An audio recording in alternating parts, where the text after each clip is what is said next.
Hey everyone, this is Dr. Tim and Hillary for another Dr. Tim's Aquatics podcast. Here's a little chilly up there, Hillary. A little. Ooh, man, got the wood burning stove going. Right. Well, keep the pig away. Yeah. Anyways, okay. Today, we're going to talk about bacteria. Woohoo. That's exciting. That wasn't a very exciting woohoo, but I am very excited. Like, bacteria is your wheelhouse. That's it. They have much more culture than viruses. It's not Monday, Tim. It's not Monday. Well, if you laughed, you were on the inside of that. If you didn't laugh, you were going, what is he talking about? Well, come on, folks. Catch up on our Monday bacteria joke of the week. How do they find that, Hillary? If you visit our Facebook or our Instagram page or our Twitter page, we post them every Monday. So make sure to check it out. We have a new joke every single week. And we're thinking about making one of the jokes into a shirt. So if you have a favorite joke that we've done over the last year, comment and let us know and put your vote in for a specific joke on a shirt. Two bacteria walk into a bar. I don't get a vote, folks. I don't get a vote. You're biased. Yes, I'm buying, but I'm not. No. All right, so let's jump into this. Bacteria tend to be just a big black box in terms of nobody wants to really delve into them and understand them from the point of, well, bacteria, just bacteria, they're all the same. On the opposite end of that spectrum is some companies that want to wow you with buzzwords and say lots of things and string it together in a big long sentence, but they actually mean nothing. But it sounds impressive. And so today we're going to try to take a little bit of mystery out of that and go over some basic types of classification of bacteria, because that will help you understand what you're trying to accomplish. And then at some point, Hillary, we're going to have to take a deep dive, but not today, into microbial ecology, because that's becoming a hot topic, and the people talking most about it seem to know the least about it. And I say this because these are not brand new concepts. Microbial ecology is a whole field of study. There's the International Society of Microbial Ecology, organizations, symposiums. These concepts are known and discussed, and yet the aquarium hobby has some people in there that don't even want to pay attention or learn about any of these basic concepts and make it up as they go. And it turns out to be completely wrong. But people follow them down the path. Well, that sounds like a good topic, a good rabbit hole topic for a podcast. Yeah, I got to figure out how to make this a little easier to, easy to understand, because there's no point in me giving a lecture to a bunch of scientists, because we're not. It's a bunch of hobbyists trying to understand how to take these concepts and apply them to their tank. So we've got to think about that a little bit. All right. It's on my list. Okay. Anyways, an introduction to bacteria. And the first thing is to understand that bacteria they're just like fish. There's ones that tolerate salt water, ones that tolerate fresh water. And there's, they can do better. People want to say bacteria are primitive, but there's bacteria that can live in totally oxygen-free environments. There's bacteria that can live in the lowest pH, acid pH, that would just dissolve us or fish or corals into nothingness.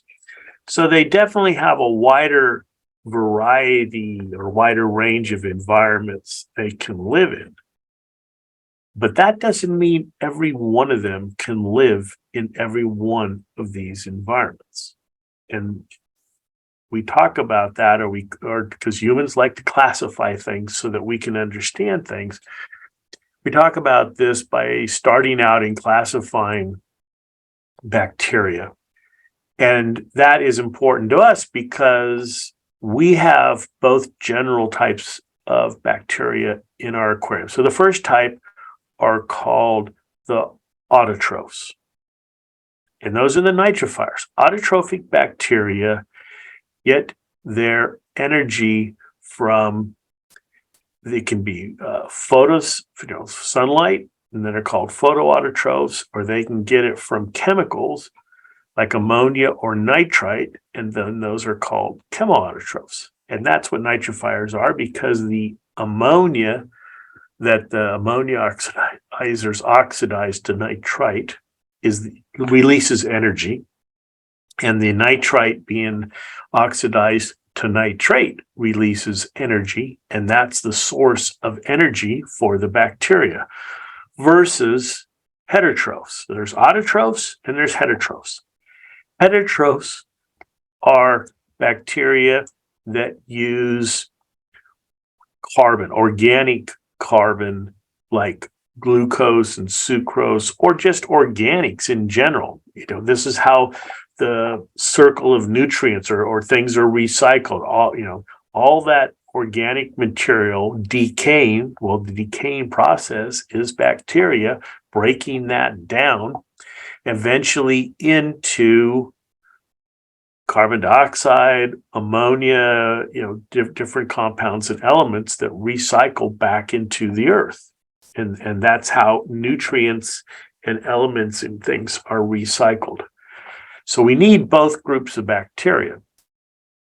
And where things can start getting confusing is that people want to say, well, heterotrophic bacteria can take care of the ammonia in your system.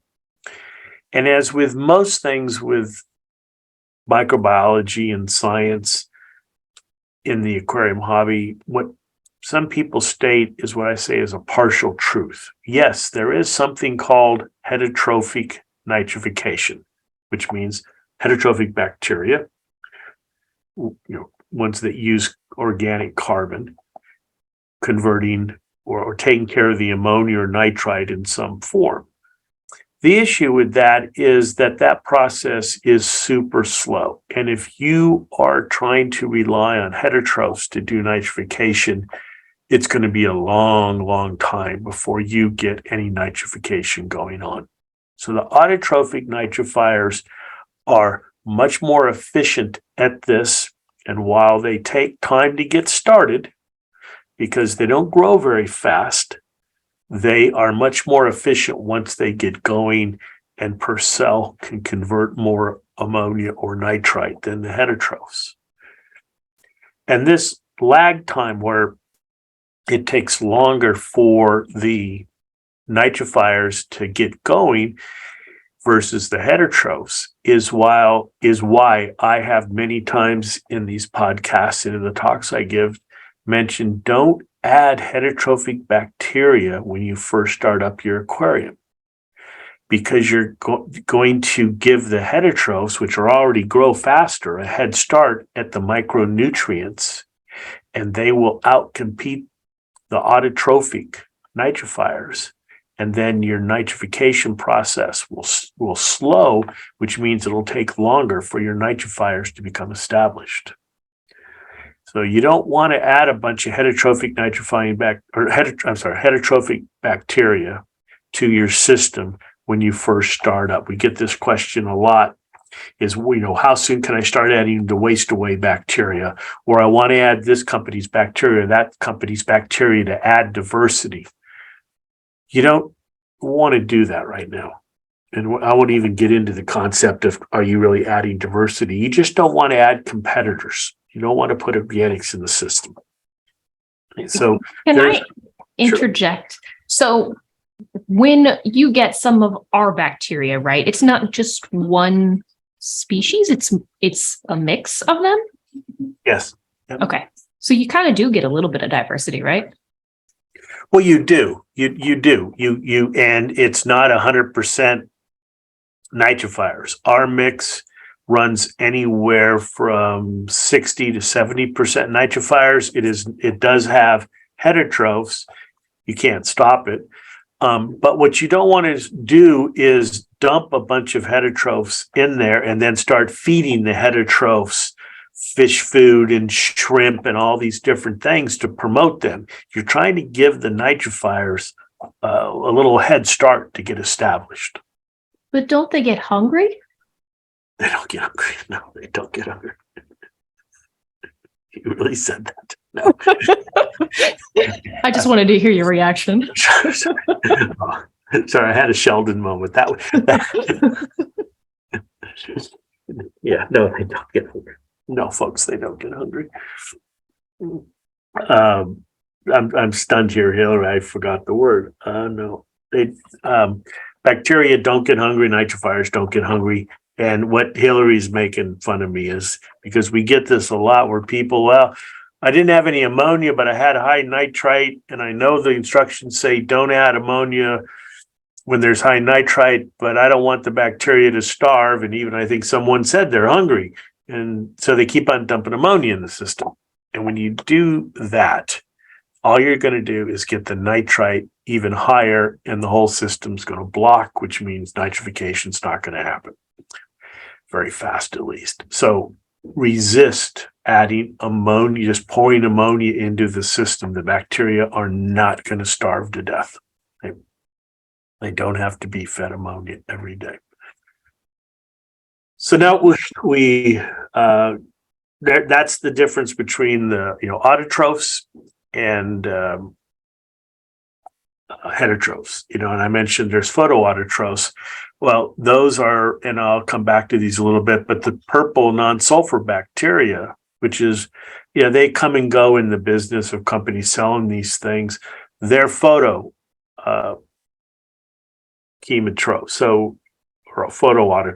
Sorry.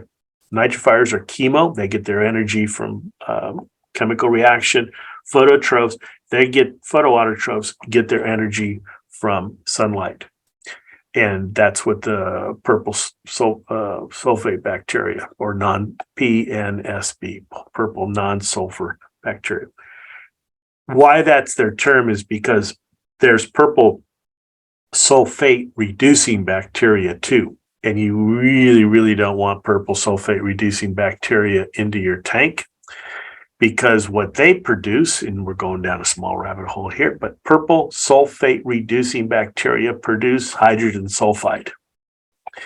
They're, as I have said many, many times, contrary to one manufacturer out there who promotes this, there is no way, nothing good about producing hydrogen sulfide in your system. You do not want anoxic zones in your marine aquarium, because that will produce hydrogen sulfide, which will kill everything in your system. So, and I just want to say it smells awful. Well, it smells like rotten eggs, so you can tell it. And this is, and you can unfortunately not intentionally produce this on your own. And remind me about this, because let me finish my thought, Hillary, but then let's talk about some applications of what happens with bacteria. Okay. So the other type of classification with bacteria is aerobic, or do they need oxygen or not? Now, and this leads into they're going to, suffocate, with nitrifiers. That people say, well, the nitrifiers can't live in bottles because they can't breathe and they're going to run out of oxygen. They don't have lungs, they don't breathe. The only time nitrifiers need oxygen present in the water is when they're converting ammonia to nitrite or nitrite to nitrate. If there's no oxygen present, they can't do that. Doesn't mean they're dying. Doesn't mean they're suffocating. It just means that biochemical reaction inside the cell isn't going to happen. And one day we should do this live and I can write this out on a whiteboard in the gory details. No, that's just a threat, folks. You don't want to. People like the rabbit holes. Yeah, but this is a biochemical rabbit hole with equations and everything. You don't know. Yeah, somebody probably.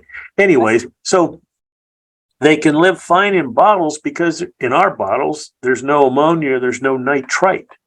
So they're not working, they're not doing anything. Okay? So they do not need oxygen to live. They need oxygen to do their job, convert ammonia or nitrite. So that's the nitrifiers. The heterotrophs, though, most heterotrophic bacteria have, and this is the neat thing about bacteria, is they can live in systems, not only live, but produce, and I'll explain that term in a minute. They can live and reproduce in environments that have oxygen, so that's aerobic. They can live and reproduce in systems that have low oxygen, anaerobic, and so that's usually 0.1 to 1 ppm or milligram per liter oxygen. And they can even live and reproduce in anoxic environments with absolutely no oxygen in the environment. So that's the same cell can live across the range from no oxygen to oxygen saturation. Try doing that in humans. You say that's really impressive. Yeah, and but now what? Now the issue is the reactant. What they because they want to reproduce. They want to keep. That's what they as a bacterium only lives to become two bacteria.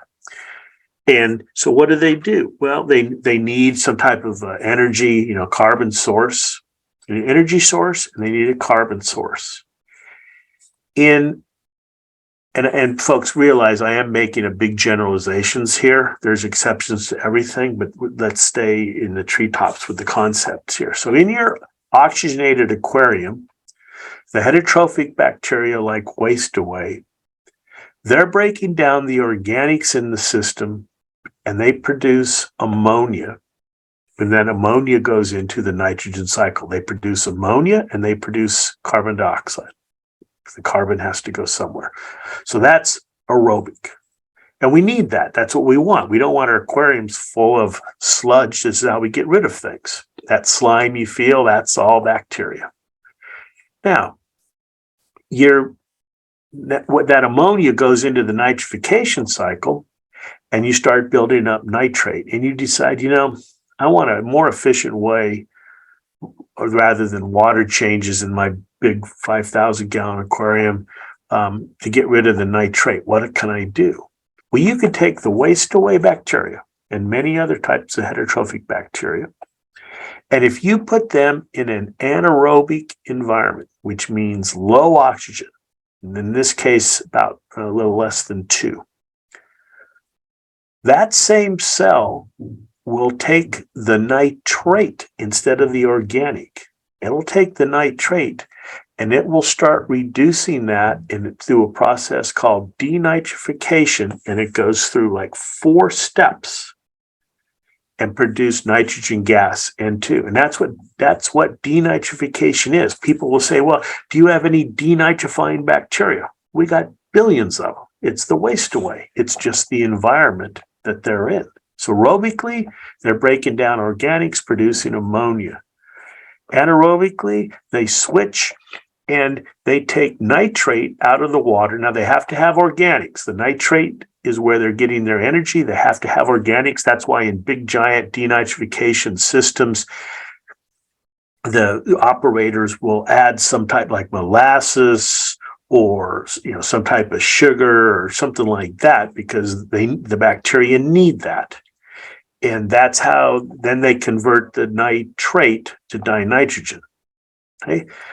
Well, what can happen in these systems is if you run out of two cases, you run out of nitrate and or the oxygen drops to 0. So the system becomes anoxic. The cell doesn't die. It doesn't sit there and go, well, I'll just wait around till I get something. No, the cell looks around and goes, what other chemical can I use here to get my energy? And since these nitrifiers are, or not nitrifiers, these heterotrophs are great at changing shapes, I meant that metaphorically, that, what they use is they go, well, there's no oxygen, it's anoxic, there's plenty of sulfur in this system. I think I'm going to grab this sulfur and I'm going to sulfate reduce, because salt water is full of sulfur as sulfate, and they start reducing that and they produce hydrogen sulfide.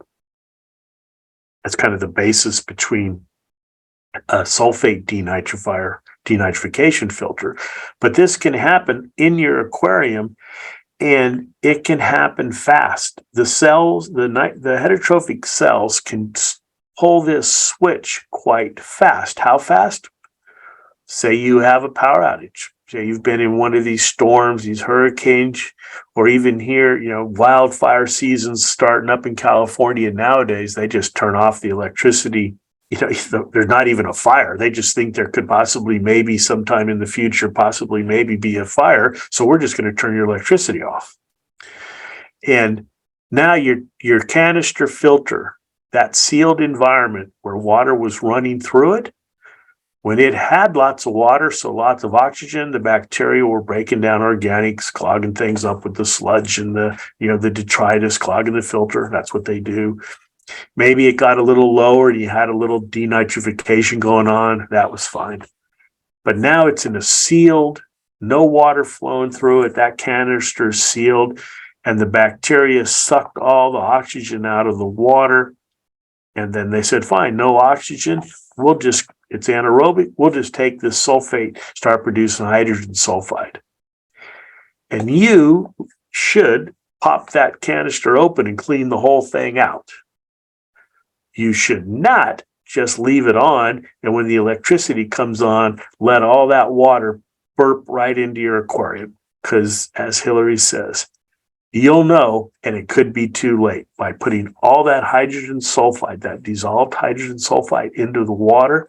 It's more soluble than oxygen and all living tissue. It even kills nitrifiers, and you could be experiencing a wipeout very, very quickly. And this change can happen. How fast in your canister?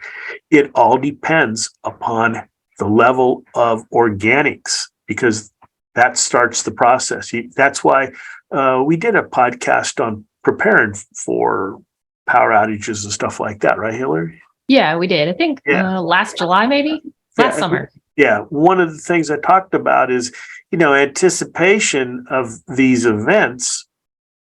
Clean your canister filter. Get all that organic material out of there. Why? Because that's what starts the whole tumbleweed down the hill. The organic is being fed upon by the bacteria, so they're consuming oxygen, and then it's like, well, we got low oxygen, we'll do the nitrate, that's gone, the oxygen's gone, we're going to do the sulfate, we're going to be producing hydrogen sulfide. But it's the same cell, folks. It isn't some different type of bacteria. Do all heterotrophs do this? No, but the vast majority can.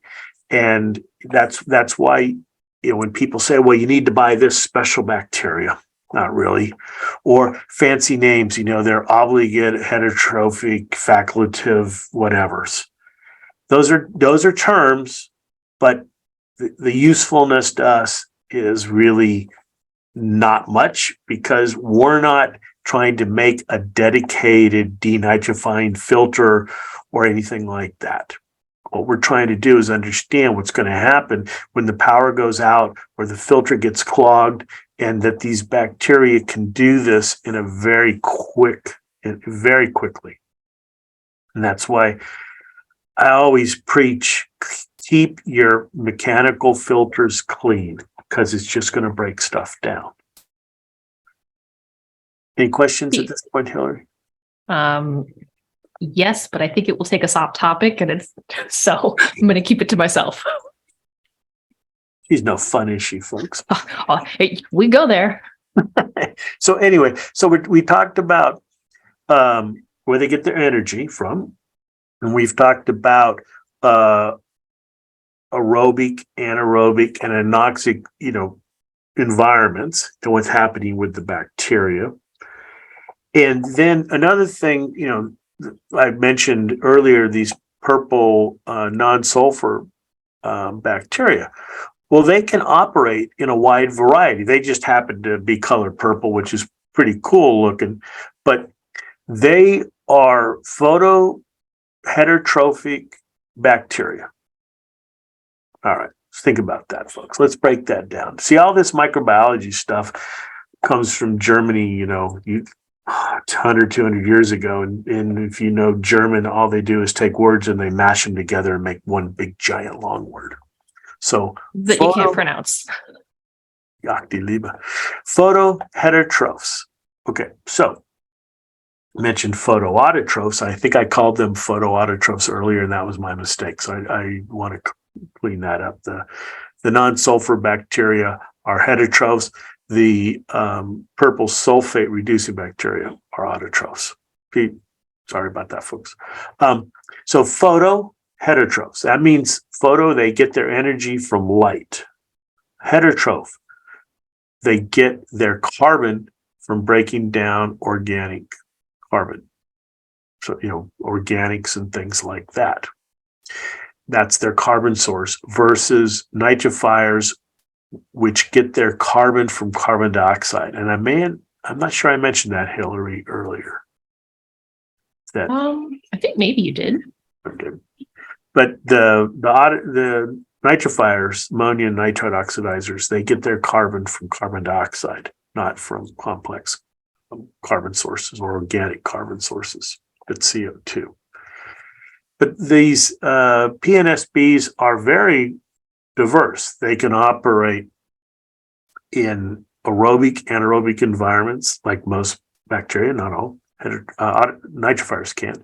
But they need lights in there. And then the drawback is that they produce these films. It's kind of a visual film because they've got this muck, not a scientific word, but it doesn't look all that great. And people usually want their systems really clean. They want their sump walls clean and things like that. And the purple non-sulfur bacteria will cover things. And people can kind of confuse it because that purple color kind of looks like cyanobacteria, and you can adjust those. So, they can be a tool just like all other bacteria, but you have to understand what they can and can't do. And none of these bacteria are miracles. And they all have preferences, but almost all of them will change. And that's where you have to be careful. It's like when you grow a lot of keto in your system and people are doing, some type of an algae scrubber, and it's growing really great. And then one day it collapses and pollutes their whole tank. Well, what happened? You have to harvest that material. You're incorporating all those nutrients into the keto. Now you have to get in there with scissors and trim that and remove it out of the system, or the whole thing crashes. And that generally is what happens with all sorts of our bacteria populations. So how do nitrifiers, quote, crash? Well, when your pH gets really low, the ammonia is dominated by the NH4 plus, the ammonium form. And so the bacteria can't use that, so they don't grow very well. The other thing is bacterial biofilms and bacteria themselves are food for other organisms. People ask this question a lot. Why do I have to keep on adding your bacteria? Why aren't they in there? Well, because bacteria are great food. If they're pelagic, that means bacteria that are swimming around in the water column, especially in a coral reef tanks. What's happening is you have tons of corals and they're filter feeding the water, removing the bacteria. You have a skimmer. The skimmer is notorious at removing bacteria from the water column. We've talked about this all the time. Roller mats remove bacteria from the water.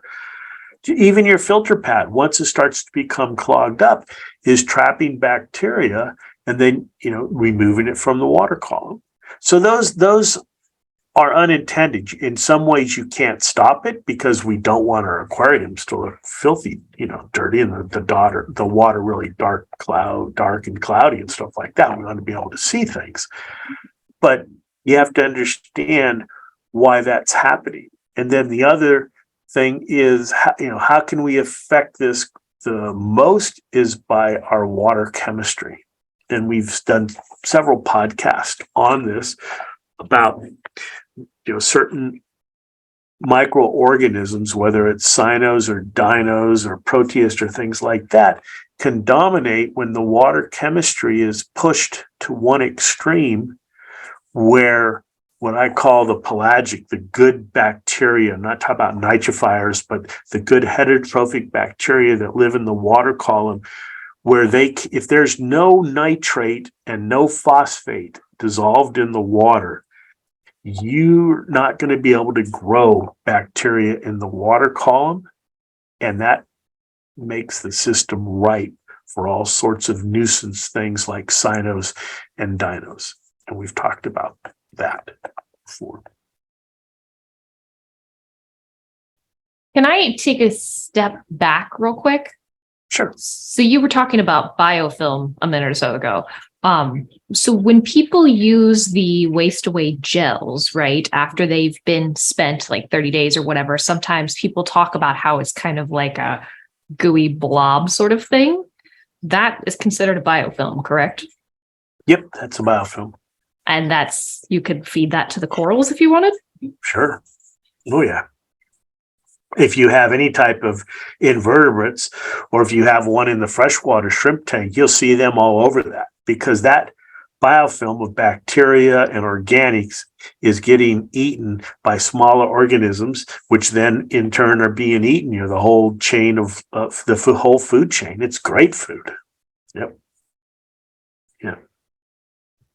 The other type, that's a good point in terms of biofilms, because I think we had some questions on this, is people will say, well, I've got this white stringy stuff in my sump, or I've got, in the gravel. And what is that? That is bacterial biofilm.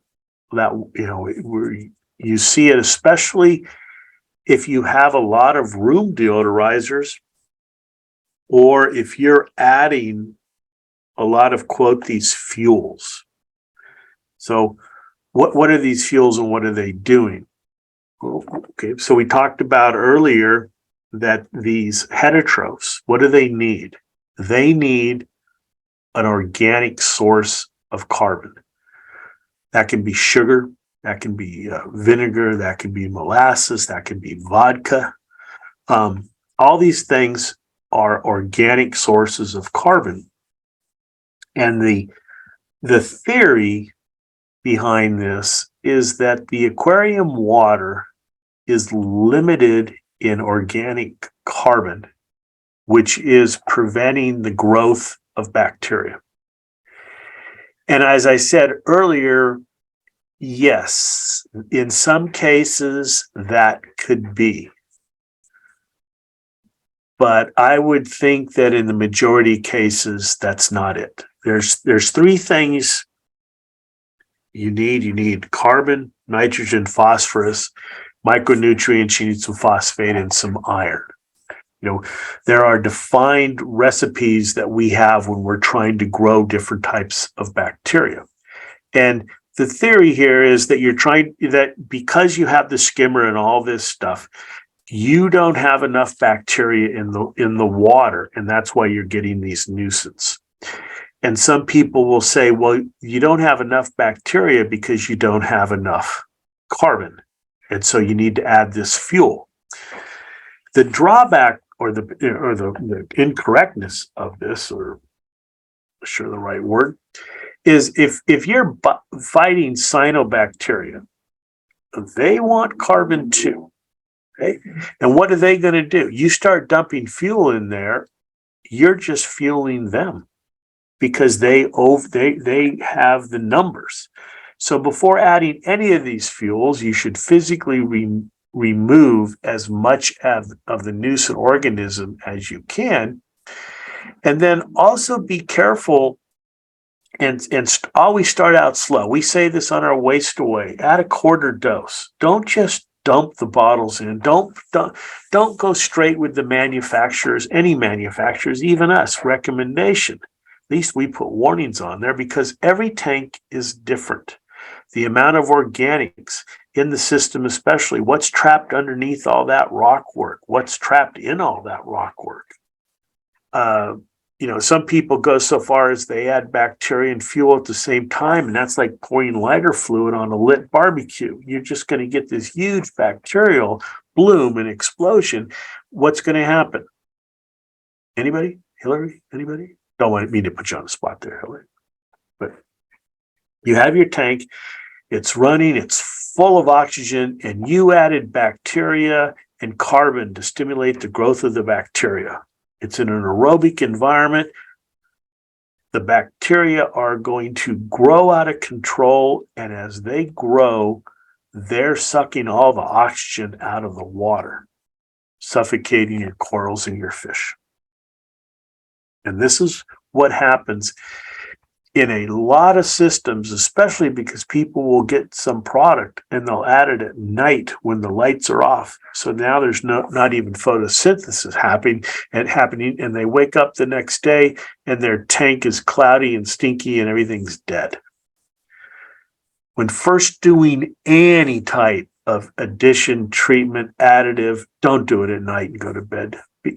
Do it when you can pay attention, when you can react and see, oh, heck, the water's turning cloudy. I got to add aeration, turn my skimmer on, change water, intervene before things get out of hand. Yep. And the same thing goes, like, make sure you're going to be there. Don't leave for the weekend or go on a trip. Or we've done podcasts on this. Like, if you're going to do things in preparing for leaving, do it a couple days before you go, not the night before. Right. Because, what happens now that you're kind of getting a little bit of a mindset of bacteria, you go and you stir up, you decide, I'm going to clean my substrate before I leave tomorrow. All right. You stir the whole thing up. What are you doing? That substrate has trapped organics. If it's a deep sand bed, chances are really high that there was a bunch of hydrogen sulfide trapped in there. If it's deep enough, because the whole idea behind a deep sand bed is to create an anaerobic environment, which is nothing I would ever do, folks. You'll never get me saying, yes, go ahead and do that. And we've had this at shows a lot where people come up and I stirred up my deep sand bed and everything was dead. Yes, between the hydrogen sulfide and all the phosphate that was trapped in there, you released it, caused bacterial bloom, saturated the tank with hydrogen sulfide, and everything died. And the thing is, that can happen the next day as things grow, because it can take the bacteria a little bit of time to start reaching the numbers, which is what Hillary said. Don't do things a couple of days before you leave, not the day before, the night, especially the night before. You're in a hurry, you're packing, you've got your mind doing something, you forgot to turn something on. We've had that. Heck, I've had that, where you forgot to turn the filter back on or something, and you catch it the next. No. You've never had that, Hillary? I'm super paranoid about that sort of stuff. Of course you are. Like triple and double check. I'm the type of person that if you came to watch my fish while I was gone, I have this 5-page, this is what you should do. This is if this, then that. Checklist, flow chart, everything. Oh, yeah. Oh, okay. That's okay. But you can start, think about how what the bacteria are going to do, especially these heterotrophs, because they can operate in all sorts of conditions. Now, that doesn't mean, and I mentioned this earlier, one of the ways where we're different among them is our bacteria are isolated from aquariums. A lot of companies just want to go down literally to a Acme bacterial supply company, almost like the Roadrunner, maybe, and get any bacteria. And then they expect that to work. And as we end here, this is what I'm going to leave you about diversity as a little bit of teaser. Just because you pour it in doesn't mean they become established, folks. Not all bacteria can live in all environments.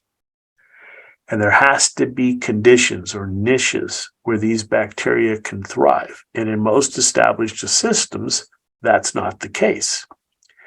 Even if, I mean, to the point of you're talking about cyanobacteria. Now, these aren't the bacteria we want, but if you have a huge outbreak of cyano and they've taken over, they're in there, they're established. And to get rid of them, you have to have a perturbation. You have to affect the system, change the system, and overall, you have to change the water quality. And without understanding those two concepts, you're basically beating your head against the wall. I mean, I've tried everything for 6 months, and I still can't get rid of the cyno. Maybe you got to step back and look at things a little bit differently. And if that's where you are right now, because we're about to end here, we have videos on this about how water, first you got to change the environment, the water chemistry. Without knowing what your water chemistry is and then taking steps to get that where it needs to be, all the treatments, all the things you're going to do are going to be, fruitless. It's just going to be frustrating, a waste of time, money, and aggravation. And you're going to get, just say, I'm getting rid of this fish tank. We definitely don't want that. We need the calmness. It's just so nice to sit in front of a fish tank and just watch things. And it can be done. You just need to understand some basic concepts, and that's what we're here for, right, Hillary? Exactly. Yeah. So that's been a very, very small introduction to microbiology. Hillary and I have talked about trying to do something live, something with a whiteboard to explain things a little bit more, classroom-like, rather than this freewheeling, some structure to it.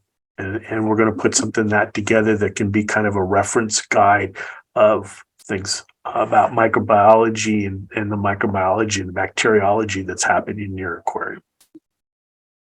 I like that. We've talked before about you teaching classes. I think this is like the perfect introduction to that. Yeah, we just have to get the Time. the logistics and the mechanics behind it. Yep. So, but if you're interested in something like that, just a quick shout out. Yeah, I'm interested. I mean, we've got to pick dates, things like that, and it's recorded. But we definitely, as people are becoming more aware of the importance of microbiology, we need everyone to understand the correct concepts, because already there's stuff out there that makes any microbial ecologist cringe. Cry. Yes. So, anything else going on, Hillary? I don't think so. Oh, yes, actually. And I'm not sure if this will be released, but even if it's released after the date, you have been on Tank Talk with Tyann in the past, like back end of September, beginning of October. And you're going to be on Tank Talk again this upcoming Tuesday, the 15th. So even if you don't catch it live, you can always catch the replay. Just go to that group. If you have questions on how to get there, send me a message. I'll be happy to send you an invite or direct you to where you need to be. Yep. And we've got lots of new exciting things happening here in the next few weeks. Oh, yes. I can't wait. But we're not going to tell you. No. You gotta stay close with Hillary, because she'll be posting. She's got some stuff coming on. It's happening, folks. All sorts of new products and things. Finally, yes. It's been giving birth to a 2-year elephant to get this going, but it's on its way. So we're going to be talking a lot about that in the next couple of weeks once we have everything in our warehouse, or even a little bit before, but it's going to be exciting. December, January, lots of new stuff coming from Dr. Tim's Aquatics. Yes. And don't forget, we have reptile. A lot of people don't know this, but we have reptile products. Reptile Systems, our sister company. And now that Hillary's a proud mother of a Bearded dragon. The pig is very jealous. He is. And Frank won't come out of his tank. Oh no, Frank's still there. Frank is just like spitting water all over the tank, all over the floor. Making a mess. Yeah. But we do have reptile products, and I think I'll put this on if you're watching this on YouTube, I'll put all the social media handles, but if you're on Instagram at My Reptile Systems, and then My ASF are the social media pages, and of course at Dr. Tim's Aquatics. And maybe we ought to do some type of prize, some type of promo for Christmas, because holiday season's coming up. So we'll figure that out too and talk about that. Yes, I like that. Yep. So, all right, everyone. This has been Dr. Tim and Hillary and another session of the Dr. Tim's Aquatics podcast. Remember, bacteria rule the world, folks. We just live in it for a short period of time.